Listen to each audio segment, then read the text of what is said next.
YouTube, this is Charlie426, and today we have the review of the newly released HGUC Galbaldy Beta. Now, this was like one of those anticipated mobile suits that people were actually wishing to have a kit of. Now, personally, I also did wish a kit of this, but I was kind of expecting to see this as a Reborn's 100 first, but we actually got it in HGUC format, which is fine by me. I was just kind of surprised, but anyway. It's finally happened as a kid, and the kit quality was as expected, very, very good. Now, for me, these are one of those modes that kind of grew into me. At first, I really did not like the design, but like after a few years, I actually got into like digging the actual design of it. And for me, at this point, as a person who reviews premium Bandai kits, I'm kind of curious on what variants would this kit lead to. Now, if I had to guess, I'm kind of hoping to see like a premium Bandai set of a Gaz L and R, but that's just me. Anyway, let's get on to the review. As usual, I will be going on with its components and then articulation and my usual. So I'm gonna put this a little back to the side. So for the components, what you get, of course, is the Galbaldy Beta itself.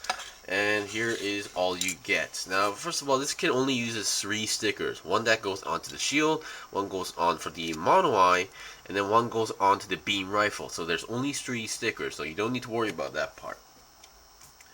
You get some leftover polycaps, nothing usual, nothing too special. And then, okay, you get 2 beam saber hilts and 2 beam saber effects, yellow ones and the long ones. Once again, I'm still not sure what's the criteria for the ones that get the short ones and the one gets the long ones, but oh well. But recently, all the recent HGUC kits did get the long ones, so I'm assuming they're gonna go with that. And you get 3 hands, 2 multi-purpose hands for the left and right, and then you get 1 trigger finger with its beam rifle. Now, I thought this was the exact same design as the Gelgoog beam rifle, but it looks similar, but there is a slight difference in design. And this trigger finger, there's no actual hand hold and peg system going on, so it may feel wobbly, but if you put it on the kit, it won't actually be wobbly because of how tightly it fits in and because of this back stock thing.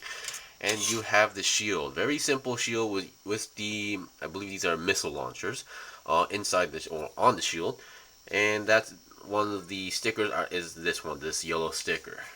Alright, now let's get on to the review. So I'm going to get the Galbaldy Beta right here, and then put this away. Alright. Okay, now let's start with the articulation. Now first, head and other stuff. Now let's look at the head.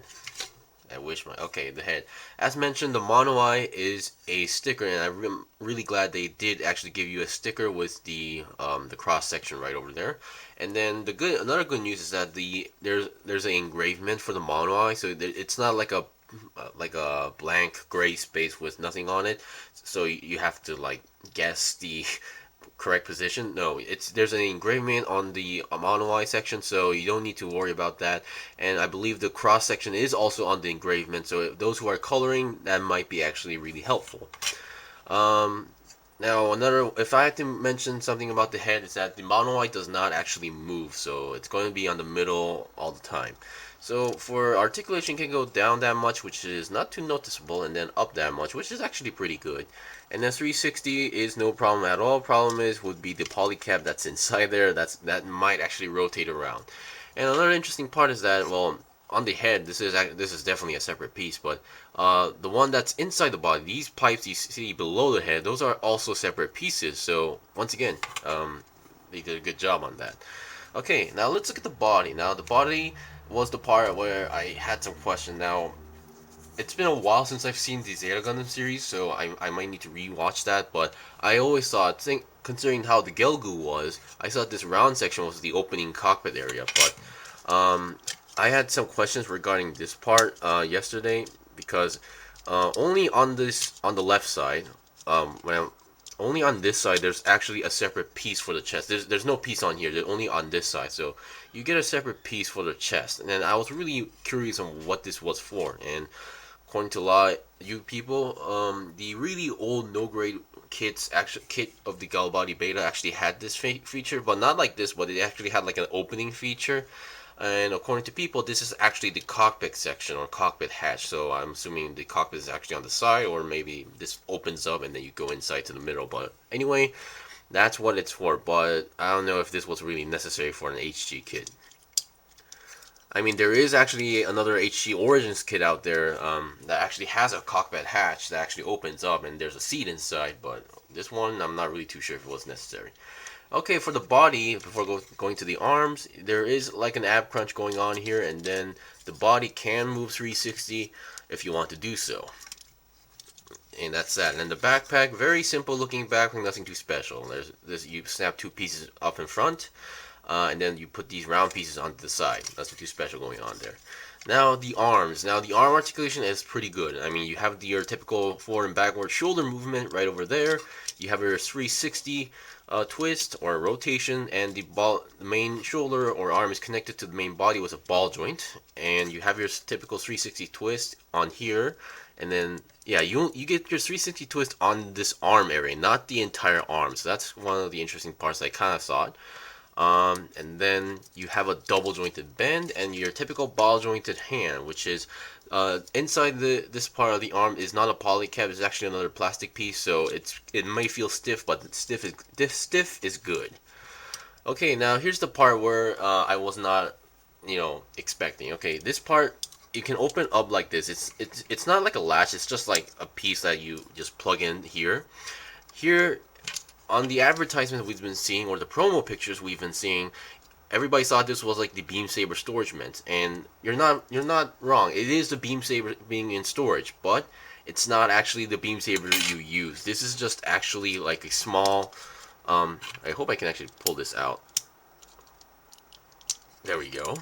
This is actually just a small plastic piece. It's nothing else. So it gives you the illusion where the beam saber is actually stored in. So the actual beam saber is this one, and this is that piece that goes in. So it's really short. It's really, oh come on.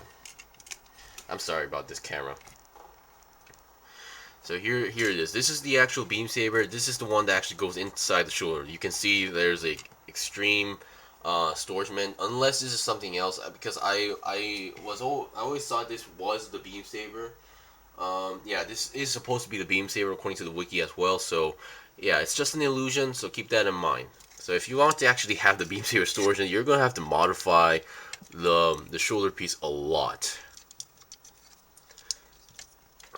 Okay, so that's that. We've seen the arms, and let's get the waist. The waist, the front skirt. These come in separate pieces in ball joints, so no need to worry about the separating things. So front skirt can move that much. Oops, sorry about that. And then the side skirt can move that much. Back skirt does not move at all. Yeah, the legs can go 490 degrees, and it has a double jointed bend, very nice. And you have your typical ball jointed feet, nothing too special going on there. And then you can go to the side of almost 90 degrees, and you have a nice size swivel going on there. Okay, now we've seen the basics of the kit. Now let's look at its accessories or equipment. Once again, the shield, the way how this works, you have a peg here, and then now the shield can be only put on the bottom of the arm. So posing with the shield might be tricky to some people, but once you get used to it, it won't be a problem. You have this peg, you just need to plug it into the arm, and there you go. And since that gray plug there is actually connected to a round peg, you can actually rotate the shield. Now this is for, yeah, if you take off the shield, that part will actually fall off. Or yeah, what you can do with the shield is that you can actually do this and then make it look like it's folded up, like that. So it gives you the illusion. So it's not actually like a sliding gimmick, but it's good to know they did actually put the folding up gimmick in onto this kit as well. And you can just, and yeah, this isn't even mentioned in the manual. If you want to have it folded up, you can put it up like this. This is actually mentioned. Okay, so that's that. Now let's look at its beam rifle. Actually, before the beam rifle, let's look at how it holds the beam saber. It holds the beam saber pretty tight, so no need to worry about dropping it. So that's that. Now for the beam rifle. Now once you actually plug it in like this, the stock will actually get stuck around here, so you don't need to worry about being a little bit wobbly. And there's the last sticker is actually on the beam rifle right over there, the metallic pink sticker. And yeah, it's your typical beam rifle. And that's pretty much it for the review of the Galbaldy Beta. Now, those who's been wanting to have a Galbaldy Beta as a kit, this won't actually disappoint you. This is actually a very good quality kit. I mean, the recent kits we got, well, technically the Blue Destiny and Gundam Ground Type, they're pretty much like really similar kits, so they weren't really that new. I mean, their quality was superb, but seeing like the same base kit 4 times was kind of boring. But now we actually got the Galbaldy Beta. This is actually a very good kit. You have superb articulation, superb color separation, and yeah, this can't go wrong, to be honest. So if you want to have this, definitely I would recommend it.